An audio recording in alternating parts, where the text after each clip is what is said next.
боз як ҳафтаи нав шурӯъ шуд ва студияи марказии радиои озодӣ дар прага тозатарин хабарҳои тоҷикистону ҷаҳонро ба шумо мерасонем. шалои гулхоҷа ҳастам. салом.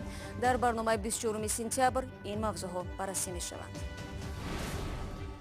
туркманистон эродашро гуфт. зоҳиран таъхир дар бунёди роҳи оҳан сабаби роҳбандии мошинҳои борбари тоҷикистон дар марзи туркманистон будааст. мариам ба мактаб рафт. наздикони ин духтари 11-сола мегӯянд барои ба таҳсил фаро гирифтани ӯ зиёд даводав карданд. комиссия омадан дониша санҷиданд ки синфи седа меарзида ҳамина синфи седа қабул карда.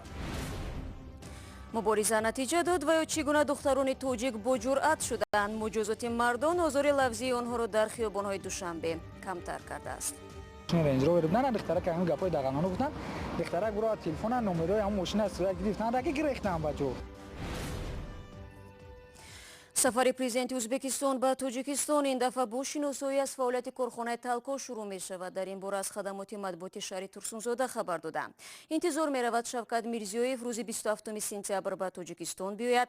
ӯ дар нишасти сарони кишварҳои узви иттиҳоди давлатҳои мустақил ё СНГ дар душанбе иштирок хоҳад кард. дар як соли ахир ин сафари дуввуми президенти ӯзбекистон ба тоҷикистон аст, аммо ба фарқ аз шавкат мирзиёев президенти туркманистон дар кори ҷаласаи раҳбарони кишварҳои ҳамсуд иштирок намекунад. гузашта аз ин туркманистон ба унвони мақомоти тоҷик нотаи эътирозӣ фиристодааст. ин мавзӯъ ҳамкорам абдулло ашуров пайгирӣ дорад ва ҳоло дар студия бо мост. абдулло, рӯз бахайр ва бигӯ ки сабаби норозигии мақомоти туркманистон чӣ будааст?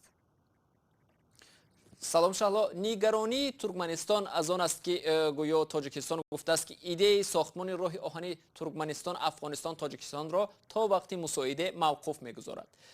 зоҳиран ҳамин тасмими тоҷикистон туркманистонро нороҳат кардааст ва вазорати корҳои хориҷии туркманистон бо навиштани як нома нигаронии худро ба таври расмӣ ба ҷониби тоҷикистон баён кард. дар сомонаи расмӣ ин вазорат ҳам дар ин бора хабар нашр шудааст. хуб абдулло, мешавад каме тавҷеҳ бидиҳӣ ки ин чӣ гуна тарҳи роҳи оҳан аст ва оё сохтмони он аллакай шурӯъ шуда буд? идеяи сохтмони роҳи оҳани туркманистон афғонистон тоҷикистон замоне ба миён омада буд ки тоҷикистон аз роҳбандони ӯзбекистон дар замони раёсати президент ислом каримов ранҷ мекашид. тибқи нақша қарор буд ин хати роҳи оҳан аз колхозобод дӯстӣ панҷи поён дар сарҳади тоҷикистон ибтидо гирифта сипас тариқи шерхонбандар кундуз мазори шариф шибирғони афғонистон тавассути мавзеи оқина ба туркманистон берасад. расми ифтитоҳи бунёди роҳи оҳани туркманистон афғонистон тоҷикистон рӯзи 5 июни соли 2013 дар вилояти лебаб ва ё лаби оби туркманистон бо иштироки сарони се ҷумҳурӣ эмомалӣ раҳмон, қурбонгулӣ бердимуҳаммадов, ҳомид карзай баргузор шуда буд. ҷониби туркманистон қисмати 88 километри ин роҳро дар қаламраваш алакай то мавзеи оқина сохта ба итмом расонидааст. аммо сохтмони қитъаи тоҷикистон ҳанӯз шурӯъ нашудааст, чун мақомоти тоҷик мегӯянд барои маблағгузории ин тарҳ ҳанӯз сармоягузор пайдо накардаанд. абдулло, бубин, ин шабу рӯз равобити тоҷикистону туркманистон ба чанд мушкил гирeh хӯрдааст. аз ҷумла туркманистон мошинҳои боркашони тоҷикистонро намегузорад аз қаламраваш убур кунад. оё ин тасмими тоҷикистон ҳам ба роҳбандони туркманҳо рабт мегирад ё хайр? шаҳло, ҳар ду ҷониб ҳам тоҷикистон ва ҳам туркманистон кушоду ошкоро ба матбуот дар робита ба мушкилоти ҷойдошта дар равобиташон суҳбат намекунанд. танҳо ба як нукта мешавад ишора кард ки тоҷикистон замоне аз мавқуф гузоштани сохтмони роҳи оҳан ба туркманистон сухан ронд ки туркманистон ҳудуди як моҳ боз мошинҳои боркашонии тоҷикистонро ба қаламраваш роҳ намедиҳад. сипос абдулло барои суҳбат. дар зимн тоҷикистон бо туркманистон марзи муштарак надорад, вале мошину қаторҳое ки аз туркия бор меоранд тавассути марзи эрон ба туркманистон мегузаранд ва аз рӯи оҳани ӯзбекистон ба тоҷикистон бармегарданд. рӯ меорем ба мавзӯъҳои дигар. мариам шоева духтари 10-солаи тоҷик ҳафтаи гузашта дар яке аз мактабҳои ноҳияи ҳисор нахустин бор пушти мизи дарсӣ нишаст. мариамро баҳори имсол аз паноҳгоҳи дар бағдод ба ватан оварда буданд. қабл аз соли нави хониш бобои мариам барои қабули наберааш ба мактаби ҷумҳуриявии президентӣ аз вазорати маориф кӯмак хост, аммо тавре аз гузориши барод юсуфӣ бармеояд ин хоҳиши пайвандони мариам амалӣ нашудааст. пас аз интизориҳои зиёд мариам шоева акнун либоси мактабӣ ба бар карда ва роҳ ба сӯи мактаб гирифтааст. наздикони ин духтари 11-сола ки чанд моҳ қабл аз як урдугоҳи паноҳандагон аз Ироқ ба ноҳияи ҳисор бозгардонида шуд, барои ба таҳсил фаро гирифтани ӯ талоши зиёд кардаанд. و ما وزیر معارف دا عرضه نیسه رفته چی کردیم و یا دستگیری کردن. همون زمان تشکیل کردن کمیسه اومدن دانشش سنجیدن که سلیپ سیده میارزیده است. همینه سلیپ سیده قبول کردن. қаблан наздикони Марьям талош мекарданд ки ӯро дар мактаби президентии ноҳияи ҳисор барои таҳсил гузоранд, аммо ба ӯ гуфтанд ки аз даври имтиҳонот дер кардааст ва пас аз гузашти тақрибан 20 рӯзи оғози соли нави таҳсил Марьям таҳсилро дар мактаби таҳсилоти умумии шумораи 59-и шаҳри ҳисор оғоз кард. мара пурсидан забона қатъи ҳисоба баъд ҳамҷада мар ки пурсидан ман нағзм саводам мара синфи се қабул кардан. дарси забони модарамон дӯст медорам бо қатъи дарси урсира. дар тӯли тақрибан як ҳафтаи таҳсил Марьям чанд дугонаи нав ҳам пайдо кардааст. ҳарчанд барои ӯ муҳити мактаби Тоҷикистон нав аст ва бори аввал ба мактаб меравад. ҳамашон созаи дарсои нағз метиҳанд. дугонаам қадим хушрӯ гап мезананд, созам қадим. устодони Марьям мегӯянд ҳамеша ба ҳамсинфонаш таъкид мекунанд ки ӯро зиёд пурсуҷӯ накунанд, муносибати хуб дошта бошанд, ҳамеша дар даст барояш кӯмак расонанд. хушрӯ одобона аз вақте ки омад бо талаба муомилаш хуб. Марьям Шоева замони паноҳандагӣ дар Ироқу Сурия забонҳои русӣ ва арабиро дар дараҷаи суҳбат кардан омӯхтааст. ӯ охири тобистони соли гузашта дар Ироқ пайдо шуд. Марьям духтари Ҷамолиддин Шоев сокини ноҳияи ҳисор аст ки ҳамроҳи ҳамсараш Садбарг Шомирзоева сокини Душанбе ва 4 тифлаш соли 2016 бо қасди Миср Тоҷикистонро тарк кардааст. баъд аз бозгашти Марьям ба Тоҷикистон маълум шуд ки волидонаш дар як бомбафканӣ дар мавсили Ироқ кушта шуданд ва ӯ танҳо мондааст. رو می‌آوریم به موضوعهای دیگر.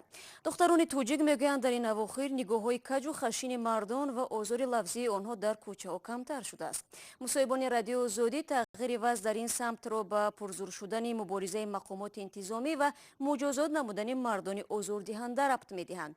شهرداری دوشنبه نیز این مشکلات را زمان جدی گرفت که یک گروه زنان در این باره مراجعت کردند. زرانگیز نوروشو دنبال این موضوع بود. من وقتی که مراجعتنامه سپردم 21 ایول 2018 بود، 23 ایول بعد 2 روز همین گروه کوریو سر دادن در کوچه ها. شهلا از فعالان جمعیتی است که نتوانست آزار لفظی و تعقیبات جنسی مردان را در کوچه و خیابان‌های دوشنبه طاقت کند. از مراجعت او به مقامات شهر قریب 2 ماه می‌گذرد و با طرفدارانش کوچه های دوشنبه را می سنجد. 5 دختر رو من جواب کردم در همین کار راستی گپ. مردهای ما دور دور یک طرف میگردن، جوانان دست و پوچه شدیم، گفتیم که کنی بینیم یگون رنگی پیشتر نه نقصر. شهلا میگوید مردها خانم‌ها را در کوچه های شهر سخن‌های بی‌شرمانه میگفتند و گاهی هم به بدنشان دست میزدند. یک ماه پیش یک گروه زنان فعال از مقامات خواستند به بی‌اخلاقی مردها خاتمه بخشد. داخلی نه، نگفتاری بود. فقط همین که دست رسانی نبود. مقامات گفتند گروه کوری با 2700 کامera رفتاری مردها را در شهر زیر نظر خواهد داشت.